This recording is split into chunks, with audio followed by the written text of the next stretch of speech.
ఆయన బాబు నేనండి. అమ్మోయిల్లి ఇంట్లో చిన్న పిల్లోండండి బాబా. ఈరోజు మనం చట్నీ చూసేద్దామండి.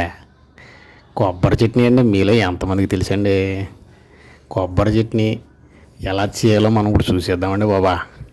నీట్గా శనగపప్పు, టమాటాలు అన్నీ వేసేసి దాంట్లో గుల్లపప్పు తెలుసు కదా మీకు, పుట్నాల పప్పు అంటారండి బాబాదా.